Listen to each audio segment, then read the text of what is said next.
I'd like to call the meeting to order for the Barrie Police Service Board meeting of March the 16th, 2023. I thank those present for being here today, as well as those who may be watching us live on YouTube or later. I apologize for the delay as we're just wrapping up our previous meeting. I'd like to begin our meeting with a land acknowledgement. I'd like to start in keeping with Indigenous protocol and building respectful relationships between Indigenous and non-Indigenous peoples in Canada. It is customary to acknowledge the traditional territories and ancestral lands of our Indigenous people. We would like to acknowledge this sacred land on which the Barrie Simcoe Emergency Service Campus operates. It has been the site of human activity for 15,000 years. This land is the ancestral land of the Huron-Wendat and the Anishinaabe Nation. The treaty that was signed for this particular parcel of land is collectively referred to as the Williams Treaty. We are dedicated to honoring Indigenous history and culture. We also recognize the enduring presence of Indigenous peoples on this land and are committed to moving forward in the spirit of reconciliation and respect. Miigwech. The agenda was distributed in advance. A motion to approve to Deputy Mayor Thompson. Mr. Khan. Any questions, comments, adjustments to today's agenda? Seeing none, those in favor? Thank you. Any conflict of interest any members of the board would like to declare with respect to today's agenda? Seeing none. Also provided in advance was the minutes from our meeting of February the 16th, 2023. A motion to approve those minutes, Mr. Khan. Deputy Mayor Thompson. Any questions, comments, amendments, or adjustments to the minutes? Seeing none, those in favor? Thank you. There were 5 items in the consent agenda distributed to the board in advance: staff acknowledgements, public complaints, false alarms, freedom of information, and collection of identification information in certain circumstances. Is there any of those items any member of the board would like pulled, or questions for the chief and or team? Seeing none, a motion to receive the consent agendas. Mr. Khan, Mr. Ahn. No further comment. All those in favor? Thank you. Provided to the board in advance, which we've reviewed just for information, is the community and safety survey findings. Was there any questions for the chief and or team with respect to that? Seeing none. Also provided was the appointment of auxiliary officers, Besley, Broly, Drury, Candle, and Nagpal. A motion to approve the appointment of those auxiliary officers. Mr. Khan, Mr. Khan. Any questions, concerns, comments? None. Those in favor? Thank you. Chief, over to you, please, for your update. Thank you, Chair. So we'll begin the Chief's update with the traditional, the CAD calls for services, a broad picture of a typical volume over a month. And so you're aware it's all the CAD created events that come in. It's a snapshot. I will again draw your attention and continue to as we move forward to the community services, 447 there, and of those 158 were hotspot checks. So proactive and with a purpose that I think will be as we move forward throughout the year. They'll have greater value in terms of what that means when they're when our officers are doing that. I will speak to February 22nd was Pink Shirt Day, and so you'll see our leadership team promoted the National Anti-Bullying Anti-Bullying Day, or Pink Shirt Day. So it's an important day in Canada to take a stand against bullying and support those who share kindness with others. That's the LT up there, very sharp. So we're all participating. The week of March 6th. So for many years now, the Barrie Police Service has championed the It Starts public awareness campaign. This year, our content was more inclusive than ever by working collaboratively with many of our service partners. The Mayor's Office, Barrie Fire and Emergency Services, Simcoe County paramedics, Barrie Public Library, the Simcoe County executive team, and warden helped us to create videos that were posted during our Champion Week, further supporting our commitment to becoming a more unified community that embraces acceptance, inclusion, equity, and diversity.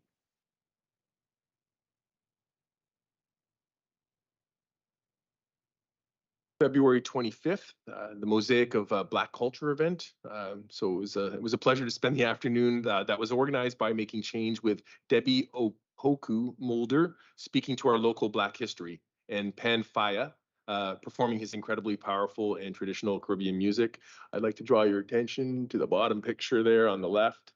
That was me attempting to use the steel drums. I will say that I was not gifted with any music ability, and that was shown in force. There was terrible. I was bad. So, but it was quite informative and quite a fun time. So, February 25th, same day, was the coldest night of the year event. So for the first time in 3 years, we gathered at City Hall Rotunda for Youth Haven's coldest night of the year walk. The original fundraising goal of 60,000 was exceeded, with teams raising a total of 101,000.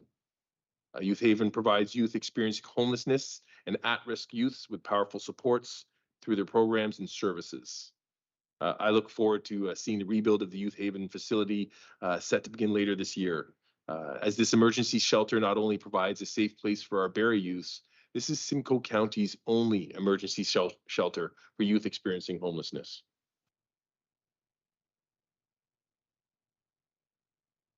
March 4th was the Polar Plunge. So after awarding, I was allowed to award one of the other plungers with the best costume trophy. Several participants braved the cold water in support of Special Olympics Ontario. What you're not going to see in that picture is Board Chair Ferguson. I think he was there. He was thinking about joining the jump into the water. He decided not to, but we appreciated your presence, and so did the crowd. The Barrie Polar Plunge raised an impressive $18,500, with 100% of the funds going directly to Special Olympics Ontario athletes. And continuing on that note, February 2023, once again, our very own Nick Cunningham continues to shine. So in February, Nick participated in the National Winter Games qualifier held in Huntsville. He competed in snowshoeing and won gold in the 400 and silver in the 800 meter. So we're all very proud, and so are his co-workers. He's one of our members and a Special Olympian, but we're very proud of him. March 1st until recently, our service, like many others, used paper documents to collect information while canvassing the public for information regarding an investigation. Time consuming, the paper gets bought, it's stacked up, and it's gone through with an individual, and mistakes can happen, but it's just one of those, it's a process. So the Barrie Police Service has recently adopted a Microsoft Power Platform, and it has successfully used it in several internal and external facing projects. It streamlines processes and saves frontline officer time while delivering accurate information quickly and consistently. So Police Constable Curtis Graber used internal and external software to deliver a digitized canvassing solution that he developed using the Power Platform that has entirely removed paper from the process by giving our members the ability to work with their works issued cell phones to upload information obtained by the canvas. So officers out on the road will go in a major case, and their task, the constables, will go door to door, and they will literally type in the information in the canvas, and it gets live time update into the major crime unit. And so those officers in the major crime unit, the detectives, can prioritize immediately, especially if information is discovered at the road at the time. That transfer is immediate, and so that's incredibly impactful. And what you're seeing there is two articles. Microsoft had heard about PC Graber's endeavor and interviewed him. So one is on the Canadian Police Chief magazine, and on the right is the Blue Line article, and that's an international publication too, but primarily to police services. But certainly, we're quite proud of that. And other police services are knocking on the door because, and it is it was a no-cost solution from in-house development once you have the power platform. So they're very interested to see, very innovative, and so we're quite happy with Graeber's invention. Yeah. So creating connections. So the Creating Connection series concluded with the third and final community event session being held at the Barrie Simcoe Emergency Services Campus. Each session was held at a partner location centered around the themes of love, community, and helping. I had the pleasure of reading to the children and families who attended, and although the book was a hit, Blue was the true top dog. Okay. The Barrie Police Service looks forward to continuing its partnership with the YMCA by assisting with upcoming summer camps and through our future initiatives and program. So some community celebrations. March 8th, many of our members were seen wearing purple bracelets on March 8th, recognizing International Women's Day. On that day, I, along with some other members from the Barrie Police Service, were fortunate enough to attend an empowerment luncheon hosted by the Women and Children's Shelter of Barrie, where retired news anchor and now author Jane Pritchard was the guest speaker. And again, we are always supportive of the Women and Children's Shelter, a very strong partner with the Barrie Police Service. March 12th was the Holly Festival of Colors. So it was a pleasure to welcome spring, and I do love the warmth coming. So spring at the 6th annual Barrie's Holly Fest Festival of Colors, organized by the Barrie Indian Association and sponsored by Georgian College. And there was a great community turnout. And I spoke with the Georgian College president, Kevin Weaver there, and again, MP Shipley, members from MP Broussard's office, MPP Doug Downey was there, as well as MPP Kanjan was attending later. So it was it was a great response from both all levels of government, but certainly the community. The music, dancing, flying colored chalk brought this the real feeling of togetherness. So I'm looking forward to the 7th annual Barrie Holly Fest. And of note, I did have to use a shop vac to clean off my tunic. But it was awesome. It was really fun. So I'm going to highlight some investigations before I just jump into that. I do want to just remind our community and the board with respect to the concept of police legitimacy and the research that falls within it. There's 4 pillars identified for a police service with respect to police legitimacy: being lawful, effective, distributively just, and procedurally just. So I'm going to speak at the next 2 investigations with respect to the effectiveness of this police service in this community. So police make a second arrest in a homicide. So on Friday, February 24th, the Barrie Police Major Crime Homicide Unit, assisted by members of the Tactical Support Unit, Street Crime Unit, and uniformed officers, arrested the second suspect for a homicide of a 47-year-old male that occurred on the morning of Monday, February 20th, 2023. So I draw your attention to how effective, and that is some great work by our members. Both accused have been charged with second-degree murder, assault with a weapon, failed to comply with probation order, robbery, possession of weapon for a dangerous purpose. Second incident, police responded to a robbery on Wednesday, March 1st. Barrie Police responded to a report of a robbery that had taken place based on the information received by the responding uniform officers. Police were satisfied that the incident was isolated to the involved home and that there was no immediate threat to the public safety. With the assistance of the Barrie Police Tactical Support Unit, 4 young persons and 3 adults were taken into custody without incident. The arrested persons have all been charged with armed robbery, robbery with violence, possession for a weapon for dangerous purpose, assault with a weapon, uttering threats to cause death or bodily harm. So with respect to the effective policing service, an effective police service, there's also the proactive side. And so the next 2 investigations will speak to some great work as well. But this is stopping it from happening any further. So on Monday, March 6th, frontline officers conducted a traffic stop after receiving information that the license plates attached to the car being operated were not registered to that motor vehicle.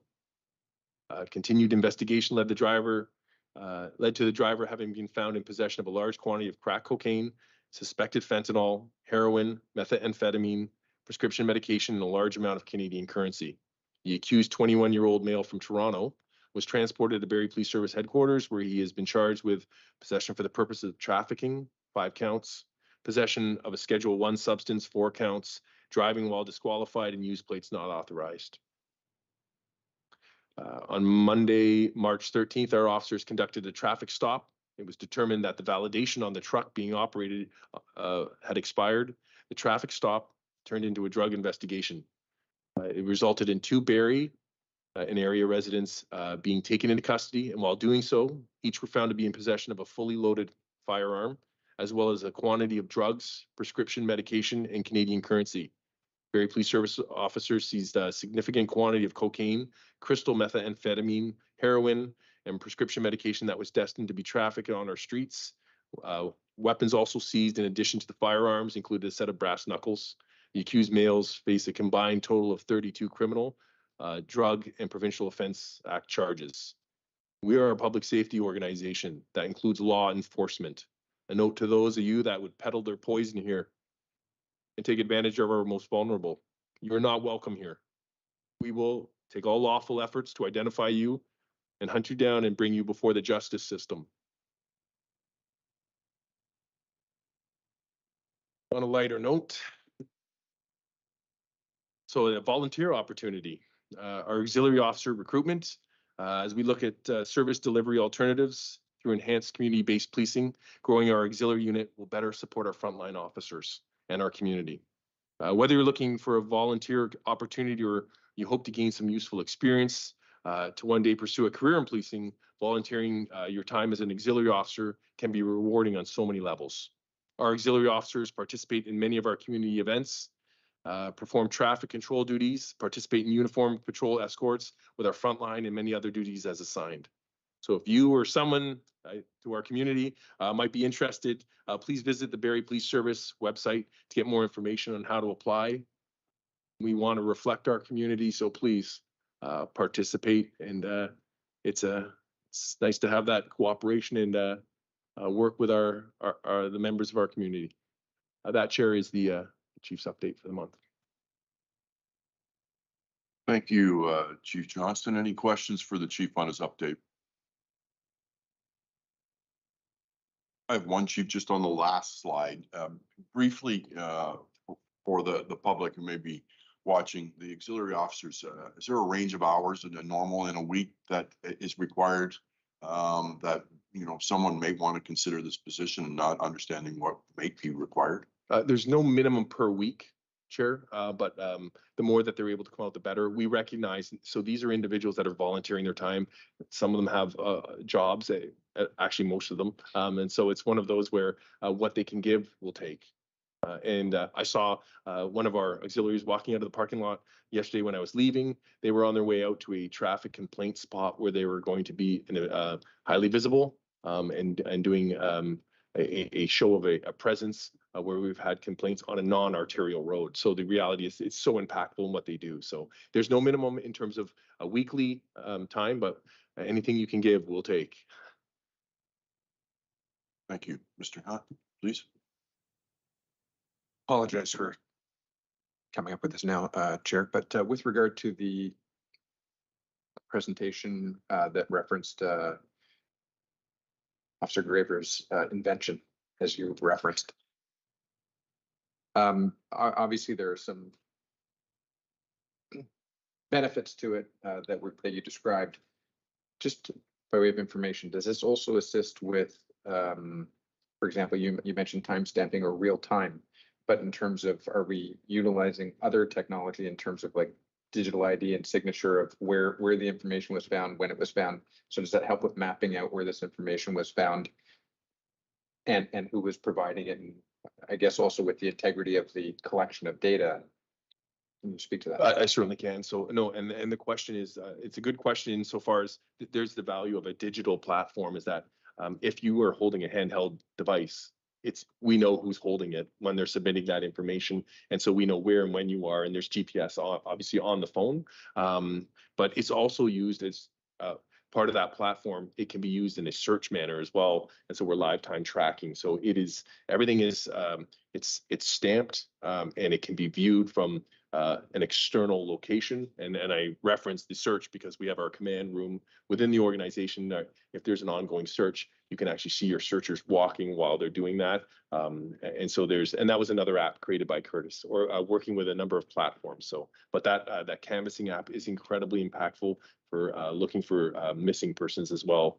Because when you're canvassing, that information is coming in, our investigators are standing by watching, and they can see and you can flag what needs to be seen right away. And more importantly, they can actually track when it's coming in. It's not getting, it's just collated in a way that's far more effective and efficient for officer time instead of driving in the paper, driving it. So so we're quite pleased. Any further questions for the chief? Seeing none, thanks again, Chief, for your update. We appreciate hearing it every month. Our next board meeting is scheduled for April the 20th. A motion to adjourn today's meeting, Mr. Khan. Thank you. Thank you, everyone, for attending. During the meeting, we're going to go back into a closed meeting. Great.